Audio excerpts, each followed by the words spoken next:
that was going to be more impressive. There was going to be like a whole roll in and everything. But I feel a bit poo. So that's all you're getting. This is editing, Jessica. Hi. When I filmed this video originally, I didn't know that there was going to be a rather big announcement coming out on the day that I put this video out. So I have filmed a little extra bit, which will be at the very end of this video. That's a drum roll. With a big announcement. Now, on with the video. Hello, lovely people. Oh, this is very exciting because I get to do another favourites video for the first time in months. So for anyone who has known me for any length of time, or maybe met me one time and I talked to them about certain things, I have a very obsessive personality. My mother liked to point this out all the time. When I was a small child, I tend to get into something, but really get into something. When I was very little, it was Postman Pat. And then I found the Spice Girls. The entire 2 walls of my bedroom were dedicated to my love of the Spice Girls because I cut their picture out of any newspaper or magazine that I saw, and then I'd cut their pictures out and I'd stick them to my walls. She also wasn't pleased about the fact that I would stick things to my walls. I keep saying my mother. I think my dad was just more of a like, let live type of personality. I openly loved Ginger Spice and Baby Spice, obviously, and Sporty Spice I had a really weird feelings for. And I covered my walls in them and I loved them, and if any of them were on TV, I had to stay up late. I would even stay awake pretending I was asleep when my parents went to bed, but I'd just be looking and waiting. After the Spice Girls, I then discovered Buffy the Vampire Slayer, which I still haven't quite got over, and I probably never will. And I had to have every single Buffy thing that there possibly was and watch every single episode multiple times, and I can quote them. But the thing is, it was very specific. It wasn't just like all of Buffy. No, it was just Faith and just Eliza Dushku. I still own everything Eliza Dushku has ever been in. And of course I had to buy every single magazine that she was in. Yeah, and I had another habit of plastering my walls. The Spice Girls came down because I changed bedroom to a much larger room, and I decided the Spice Girls weren't coming too. No, now it was Eliza Dushku. And I still will go and watch anything that she's in. Where is this going, you ask me? Where is this going? My point is, if I like something, I really, really, really like it. When I was younger, I really liked historical fiction. It was great. It was such a thing. Love it. I've read just anything I can get my hand on. Any kind of historical fiction. But then I just didn't really read anything for a few years. That was quite sad, and I didn't realise that was missing even until we went to Malaysia. And I took a book with me called The King's Curse by Philippa Gregory that had just kind of been sitting on the shelf. I think someone gave it to me. 2 pages in, I was hooked. This was going to be my new obsession. Yeah. And I read the whole book in a day and a half. And it's this thick, and I read it in a day and a half because I could not put it down. It went everywhere with me. And then I was very, very sad when I finished the book and I didn't know how it was going to end. And if you're an obsessive person, I think you'll identify this. Your obsession thing is wonderful and amazing, but then you can't get your hands on the other stuff. And I wanted an English book. In fact, I wanted all of the books where they sold English books. And lo and behold, these 2 were available. Amazing. The Last Tudor, which semi-follows on from The King's Curse. The King's Curse is about the life of Margaret Pole, who is at King Henry VIII's court.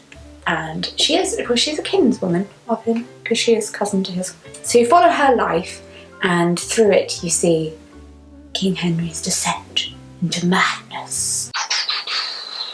But she dies, and then it's a bit like, and now what? What happens now? What happens now? And The Last Tudor is set after that, so that's great.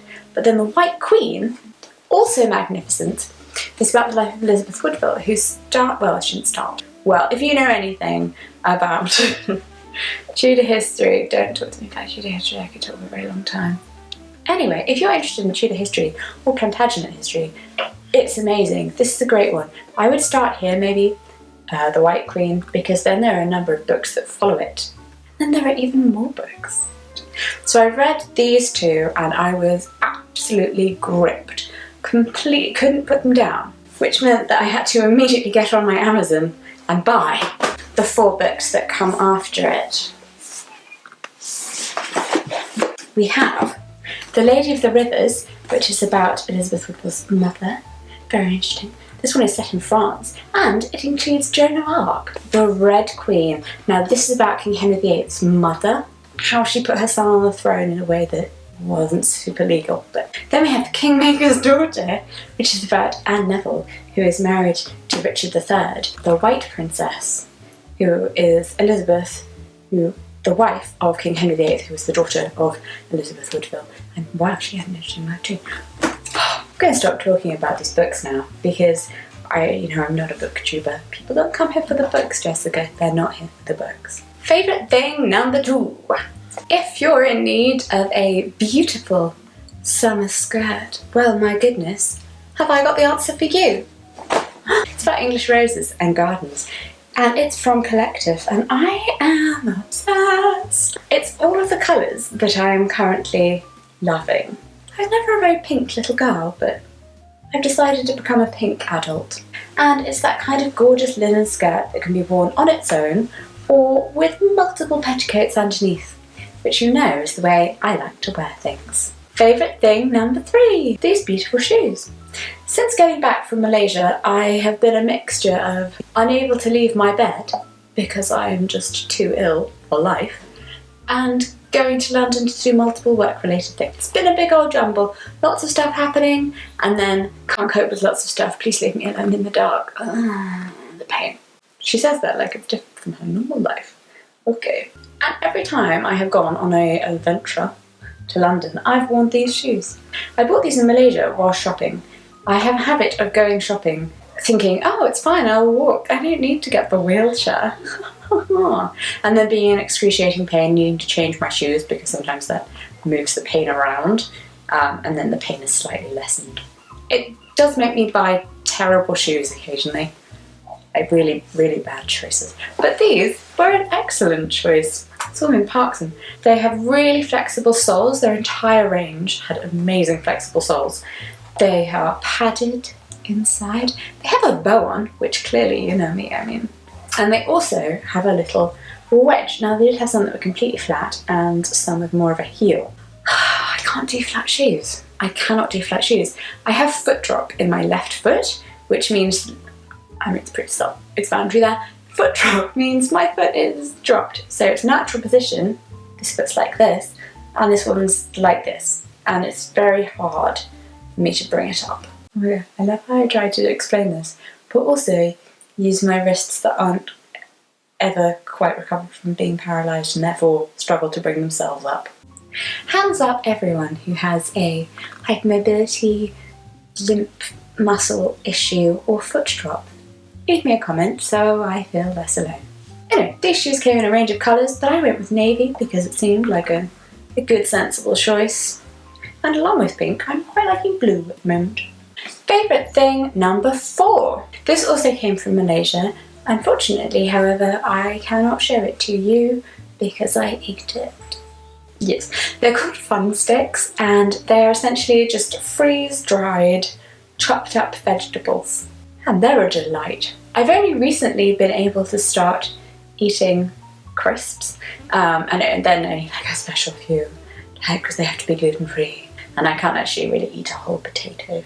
Fun Stix come in a range of vegetable alternatives, and oh my god, I bought these every time we went to the supermarket in Malaysia. I had to have them. They were the best thing ever. But they're basically just vegetables, and I've not been able to find any in the UK, and that's breaking my heart a little bit.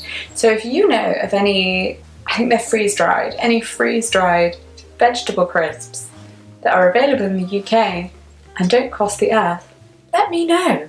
Favourite thing number 5. Ooh, this one I'm dying to show you. I've been really excited to show you this. Number 5. So this little lovely is from the brand Joni, and they asked me if they could send me some stuff, and I was like, oh yeah, that'd be amazing, this looks really cute, thank you. And then I saw this, there's a J and a C for Jessica and Claudia. It's also made with just viscose and polymer, which means that it's very soft and very warm. And as someone who is allergic to wool and therefore cannot wear it, I'm always very happy when I get a nice jumper made of a different fabric. To see more of the wonderful things that I purchased in Malaysia, you can watch my Malaysian haul video in which I show you various beauty and skincare and shoes. So many shoes. And finally, favourite thing what number were we at? 6. Favourite thing number 6 this month has to be Malaysia. The whole darn country. Yep. Malaysia. Really stunningly gorgeous. And the people are so warm. Every person that we met in Malaysia was just a delight. Every person that we met in Malaysia who was from Malaysia was just a delight. It's one of my favourite places and somewhere that I would recommend absolutely everybody goes to visit at some point in their life. There's so much more to explore and so many things that we didn't get to see this time, and I'm really looking forward to going back there, which we're planning on doing in 2 years' time. Coincides that with Claudia's maternity leave. And if you want to see more about Malaysia, the things we got up to, you can of course watch our Malaysian playlist. Bing! Videos about stuff like making nasi lemak. I have to make it in a few weeks' time because all of our Brighton girl gang are coming over. I say girl gang, there are 2 boys in it now, but they'll always be the girls to me.